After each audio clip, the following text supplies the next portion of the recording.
नमस्कार दोस्तों, स्वागत है आप सभी का मोहित की पाठशाला में। आपके मोहित सर आ चुके हैं आप सभी के लिए एक और इम्पोर्टेंट वीडियो लेके। आज की इस वीडियो में हम लोग बात करेंगे नंबर सिस्टम के बारे में कि जो हमारे नंबर्स होते हैं वो कितने प्रकार के होते हैं, कितने टाइप्स के होते हैं, उन सभी के बारे में हम लोग इस वीडियो में बात करेंगे। हमारी जो आज की ये वीडियो है ये बहुत ज़्यादा इम्पोर्टेंट है सभी कम्पिटिटिव एग्जाम के लिए, जितने भी स्टूडेंट हैं उन सभी के लिए। तो इस वीडियो को बिल्कुल भी स्किप मत करना, वीडियो को पूरा देखने का ट्राई करना। तो जैसा मैंने आपको बताया कि आज की इस वीडियो में हम लोग बात करेंगे नंबर्स के बारे में कि जो हमारी संख्याएं होती है, जो हमारे नंबर्स होते हैं वो कितने प्रकार के होते हैं, उन सभी के बारे में हम लोग बात करेंगे। सबसे पहले जो हमारे नंबर्स होते हैं उनको हम कितनी कैटेगरीज में डिवाइड कर सकते हैं, किस कैटेगरी में कौन सा नंबर आता है, उन सभी के बारे में हम लोग जानेंगे। सबसे पहले हम लोग बात करते हैं नेचुरल नंबर की। नेचुरल नंबर्स जिन्हें हम लोग प्राकृतिक संख्या कहते हैं। सबसे पहले हम लोग बात करेंगे नेचुरल नंबर्स जिन्हें हम लोग प्राकृतिक संख्याएं कहते हैं। अब जो हमारी ये प्राकृतिक संख्या होती है वो स्टार्ट कहां से होती है? प्राकृतिक संख्या जो हमारा नेचुरल नंबर है वो एक से स्टार्ट होता है। जो हमारी संख्या एक है, संख्या एक से लेके अनंत तक जहां तक भी नंबर्स जाते हैं वो सारे हमारे नेचुरल नंबर्स होंगे। क्या होंगे? नेचुरल नंबर्स होंगे। तो जो हमारे नंबर्स है उसका जो पहला टाइप है, जो उसका पहला प्रकार है वो है नेचुरल नंबर, जो एक से स्टार्ट होता है और अनंत तक यानी इन्फिनिटी तक चलता है। ओके, तो पहला जो उसका टाइप था वो होता है क्लियर। अब आगे हम इसमें बात करेंगे होल नंबर्स। होल नंबर्स जिन्हें हम लोग पूर्ण संख्याएं कहते हैं। अब ये जो पूर्ण संख्या है वो क्या होती है? जैसा मैंने आपको भी बताया कि नेचुरल नंबर्स, जो हमारे नेचुरल नंबर्स होते हैं जिन्हें हम प्राकृतिक संख्या कहते हैं, वो हमारी एक से स्टार्ट होती है। और जो हमारी होल नंबर्स होते हैं, जो पूर्ण संख्याएं होती है, वो जीरो से स्टार्ट होती है। तो नेचुरल नंबर और होल नंबर में सिर्फ एक जीरो का फर्क है। नेचुरल नंबर एक से स्टार्ट होते हैं, होल नंबर जीरो से स्टार्ट होते हैं। ओके, बाकी इन दोनों में और कोई डिफरेंस नहीं है। अगला जो उसका प्रकार है हमारे पास वो है इवन नंबर्स, जिन्हें हम लोग सम संख्याएं कहते हैं। अब ये इवन नंबर्स क्या होते हैं? इवन नंबर्स ऐसे नंबर्स होते हैं जो दो से पूरी तरह डिवाइड हो जाते हैं, यानी वो दो से पूरी तरह भाग हो जाते हैं। जैसे 2, 4, 6, 8, 10, इस तरह का कोई भी नंबर जो दो से पूरी तरह से भाग हो जाता है उसे हम लोग इवन नंबर यानी सम संख्या कहते हैं। इसके बाद जो हमारे पास अगला इसका टाइप है वो है ऑड नंबर्स। ऑड नंबर्स जिसे हम लोग विषम संख्या कहते हैं। अब ये ऑड नंबर क्या होता है? ऐसी संख्याएं जो दो से पूरी तरह भाग नहीं होती, जैसे 1, 3, 5, 7 और इसी तरह के आगे और नंबर जो दो से पूरी तरह भाग नहीं होते उसे हम लोग ऑड नंबर यानी विषम संख्या कहते हैं।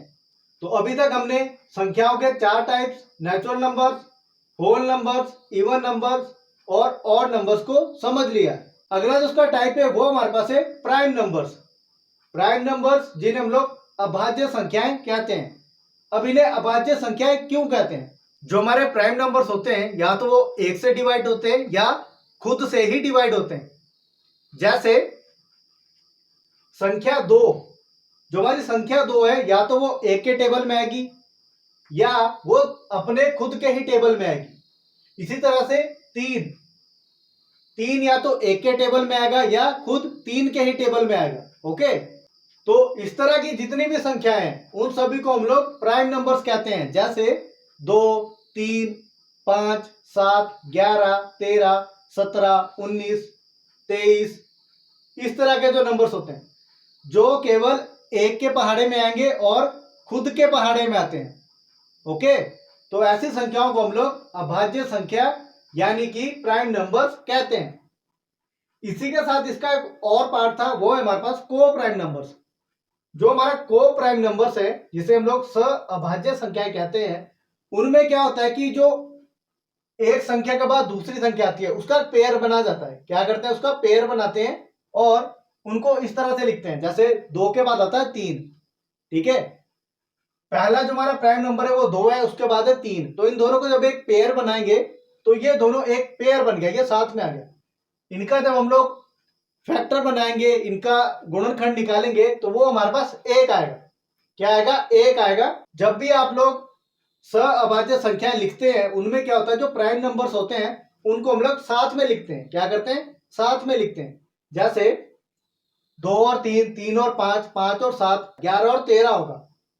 ठीक है, तो प्राइम नंबर्स ऐसे नंबर्स जो या तो एक के टेबल में आते हैं या खुद के टेबल में आते हैं। ओके, और को प्राइम नंबर्स जब हम दो प्राइम नंबर्स को साथ में लिखते हैं। ठीक है, और उनका जो गुणनखंड होता है वो 1 होता है। क्लियर। अगला जो टाइप है वो हमारे पास रैशनल नंबर्स। रैशनल नंबर्स जिसे हम लोग परिमेय संख्या कहते हैं। अब इसे परिमेय संख्या क्यों कहते हैं, ये हमारे ऐसे नंबर्स होते हैं जिन्हें हम लोग p बाय क्यू की फॉर्म में लिख सकते हैं, यानी अंश बटे हर में लिख सकते हैं, जहां पे हमारा जो हर है वो 0 नहीं होगा। ठीक है, तो कोई भी संख्या जिसे हम लोग p बाय क्यू की फॉर्म में लिख सकते हैं, यानी p बटा क्यू करके लिख सकते हैं, वो हमारी परिमेय संख्या होगी, यानी रैशनल नंबर्स होंगे। उदाहरण के लिए 7/5, 2/3 या खाली 3। अब जो खाली 3 है इसके नीचे 1 है, 3/1 है, 0 नहीं है। जब हम परिमेय संख्या की बात करते हैं, जो हमारा क्यू होता है, जो हमारा हर होता है, जिसे हम डिनोमिनेटर कहते हैं, वो हमारा 0 कभी भी नहीं होता है। ठीक है, तो परिमेय संख्या में हम लोग संख्याओं को p बटे क्यू के रूप में लिख सकते हैं। नेक्स्ट है हमारे पास इररेशनल नंबर्स। एक था रैशनल नंबर, अब है इररेशनल नंबर, जिसे हम लोग अपरिमेय संख्या कहते हैं। क्या कहते हैं, अपरिमेय संख्या। अब जो ये हमारी अपरिमेय संख्या है, जो हमारी इररेशनल नंबर्स है, वो ऐसे नंबर्स होते हैं जिन्हें हम लोग p बटे क्यू के रूप में नहीं लिख सकते हैं। ओके, तो जिन नंबर्स को आप लोग p बटे क्यू के रूप में लिख सकते हैं वो आपके परिमेय संख्या होगी, रैशनल नंबर होगा, और जिनको आप p बटे क्यू के रूप में नहीं लिख सकते वो आपके अपरिमेय संख्या होगी। अगर हम इररेशनल नंबर्स के उदाहरण की बात करें तो इस तरह के उदाहरण है √5, √7, √11, √13 और भी इस तरह के कई एग्जांपल है जिनको हम लोग p बटे क्यू के रूप में नहीं लिख सकते हैं। ओके, तो आपको रैशनल और इररेशनल नंबर में भी फर्क समझ आ गया होगा। एक बार आपको फिर बता देता हूं। रैशनल नंबर्स जिन्हें हम लोग p बटे क्यू के रूप में लिख सकते हैं, और इररेशनल नंबर्स जिन्हें हम p बटे क्यू के रूप में नहीं लिख सकते हैं। ओके, अगला जो नंबर्स का टाइप है वो हमारे पास है इंटीजर्स। इंटीजर्स जिन्हें हम लोग पूर्णांक संख्याएं कहते हैं। क्या कहते हैं, पूर्णांक संख्याएं। तो जो हमारी ये इंटीजर होते हैं वो ऐसे नंबर्स होते हैं जो प्लस में भी चलते हैं, माइनस में भी चलते हैं। जैसे मान लो जहां मैं खड़ा हूं वो 0 है। क्या है, वो 0 है। अब 0 से एक तरफ को हमारे पास पॉजिटिव नंबर से, दूसरी तरफ को हमारे पास नेगेटिव नंबर से। ओके, एक तरफ को हम लोग लिखेंगे 1, 2, 3, 4, 5, 6, इस तरह से हमारी काउंटिंग इंफिनिटी तक, अनंत तक चलेगी।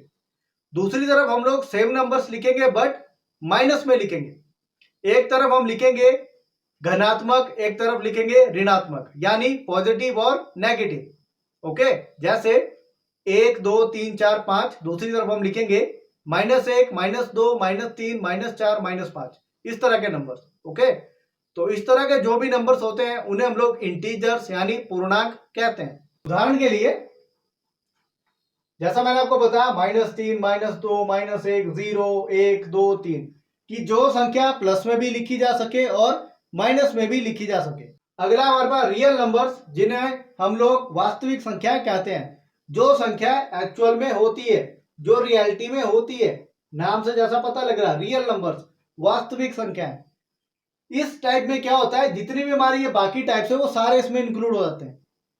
इसके अंदर आपके पास नेचुरल नंबर भी आएगा, इवन नंबर भी आएगा, ऑड नंबर भी आएगा, फ्रैक्शन भी आएगा, रैशनल नंबर भी आएगा, इररेशनल भी आएगा, इंटीजर भी आएंगे, सभी नंबर्स इसमें आएंगे। ओके, और लास्ट उसका टाइप है हमारे पास वो है कॉम्पोजिट नंबर। कौन सा है, कॉम्पोजिट नंबर, जिन्हें हम लोग भाज्य संख्या कहते हैं। अब ये भाज्य संख्या क्या होती है, ये हमारे ऐसे संख्याएं होती है, ऐसे नंबर्स होते हैं जो दो पॉजिटिव नंबर्स का प्रोडक्ट होती है। क्या होती है, दो पॉजिटिव नंबर्स का प्रोडक्ट होती है, जिसमें एक नंबर तो एक होता है, जो नंबर हमारा एक है वो होता है, और दूसरी संख्या कोई भी दूसरी हमारी पॉजिटिव नंबर्स हो सकती है। जैसे उदाहरण के लिए हमारे पास है 4। क्या है, 4। अब 4 हमारे पास किस तरह आ सकता है, एक संख्या होगी एक, एक गुना 4 करेंगे तो हमारे पास 4 आएगा ना। अब 6 है हमारे पास, 6 हमारे पास दो तरह से आ सकता है, या तो 1 गुना 6 करके या 2 गुना 3 करके। तो जो हमारे 2 और 3 है वो हमारे पॉजिटिव नंबर्स है ना। उसी तरह से 8 2 गुना 4 करके भी आ सकता है, 1 गुना 8 करके भी आ सकता है ना। तो कॉम्पोजिट नंबर हमारे इस तरह के नंबर्स होते हैं जो दो पॉजिटिव नंबर्स का प्रोडक्ट होता है, ठीक है, और एक संख्या उसमें एक होती है। ओके, कि एक तो उसमें होगा ही होगा। क्लियर? तो यही था हमारा आज का टॉपिक, जिसमें हमने जाना टाइप्स ऑफ नंबर्स, कि जो हमारी संख्याएं होती है वो कितने कैटेगरीज में डिवाइड की जा सकती हैं, कि कौन कौन सी कैटेगरीज होती है संख्याओं की। तो हमने बात की natural numbers, whole numbers, even numbers, odd numbers, prime numbers, coprime numbers, composite numbers, real numbers, rational number, irrational number, integers, इन सभी के बारे में हमने बात की। तो मैंने अपनी तरफ से पूरी ट्राई की है कि ये टॉपिक आपको अच्छे से करवा पाऊं। अगर इस वीडियो से आपको कुछ भी नया सीखने को मिला है, सबसे पहले इस वीडियो को पूरा देखने का ट्राई कीजिएगा, और इसी तरह की और यूजफुल वीडियोस को देखने के लिए मेरे चैनल को कर दीजिए सब्सक्राइब। मेरा एक विजन है कि मेरे चैनल पे ज्यादा से ज्यादा स्टूडेंट और एस्पिरेंट कनेक्ट कर पाए और मैथमेटिक्स को एक नए वे में और इजी वे में सीख पाए। तो आज की इस वीडियो में हम लोग इतना ही करेंगे, मिलते हैं अगली वीडियो में एक नए टॉपिक के साथ।